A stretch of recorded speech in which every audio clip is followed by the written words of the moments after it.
Hi scientists, my name is Stef and we're here in the Nature Posting's Discovery Room for another Fun Fact Friday to learn about art, color, and science.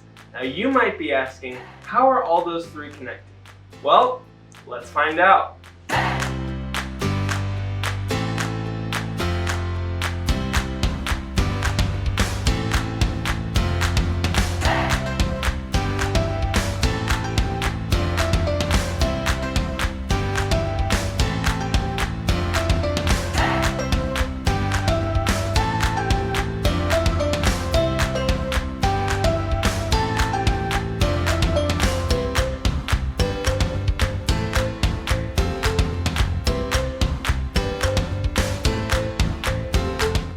Now, art, color, and science. Three topics that you might not think are connected, but they are. And let's talk about color first. Now, color is basically reflected light. This means that most objects absorb a certain amount of light in them, and they reflect back a certain amount of light that goes into our eyes. Now, that light that we see is what we perceive as color. Now, for example, trees on a leaf appear green because they absorb most of the light in the color spectrum. They absorb the yellows, they absorb the orange and the reds and the blues, and they reflect back that green color into our eyes. Another example is tigers. Tigers have a brilliant orange coat of fur. That orange fur absorbs most of the colors in the color spectrum. They absorb the greens, they absorb the pinks, they absorb the reds, and they reflect back the orange color. Now, there are two colors that are a little bit different, and that's white and black. First of all, any object that is white actually absorbs no colors at all and reflects back all those colors into our eyes, and that's how we see white color. Now, an object that's black absorbs all the colors, and they don't reflect back any of those colors into our eyes. For this reason, scientists actually say that black is not a color. Now, let's bring in art and science. In our earliest recorded history, we saw that humans used rocks and clay to create different kinds of art with many different colors. What they would do is they would crush up these rocks and this clay and mix it with some kind of liquid binder to create this physical reaction to make the paints. Later, we saw that they began to heat these minerals and these rocks in order to create different colors. And that's actually a chemical reaction. In ancient Egypt, we saw Egyptians using synthetic colors that they made from natural resources to create colors that were more rare, such as the blue color, which we don't see a lot in nature. Later, we saw humans start to extract colors from animals. For example, the cochineal bug was used to create a deep red color. The murex snail was used to create this purple color, and also urine was used to create a brilliant, beautiful yellow color. Now, whether they realized it or not, humans have been using chemistry in order to make these colors. Today we're going to be combining all three of those topics, so art, color, and science, in order to create our own work of art. And you guys can at home too. All we did is collected different sources of color that you guys are going to see on the screen. Alright, those sources are fruits, flowers, coffee, clay, rocks, minerals, all different sorts of color. And we use several different ways to mix them. We mixed some of them, we crushed some of them we didn't do anything with. Some of them we left completely whole so we can use our fingers to paint with them. We can use some paintbrushes if we want, but we're just going to be going all out. We're going to see what happens and just using nature's colors. Joining us today is Miss Yaz, who is a creative mind just like myself. So we're going to be making two different works of art. Are you ready, Miss Yaz? I'm ready. And you guys are going to be the judge. So you have to let us know which one is better. You ready to get started? Yes. Let's do this.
Alright, Yasmin, so we are done now. These are our final pieces of art, alright? Made completely from nature. Completely. Right? So why don't you tell me a little bit about yours? Okay, so I did these little tiny turtles on a beach. I think it's very pretty.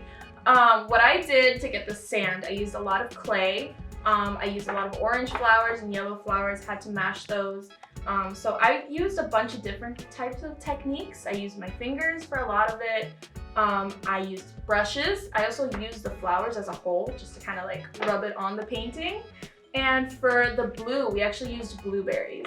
Yeah, very tasty. It was a snack and artistic. Yeah. So. And for the green, for the turtles, I actually used just leaves. So, oh, and the pink for my sea stars, I used pink flowers. And roses, right? Yeah. That was very cool. Yeah. Now yours. Alright, well, I made a little jellyfish over here, or a jelly, that's what we Not call really them. good. A jelly over here. And he's just minding his own business in the water. He's a very blue color, so I used a lot of those blueberries that we were talking about. So we used the blueberries for the tentacles and for the head of the jelly, and also we used some of the pink to blend in to make it a little more colorful from the pink flowers and the roses. Some of the yellow from the yellow flowers, some of the green from the leaves to do this kind of tentacle down here, along with the yellow, pink, and blue.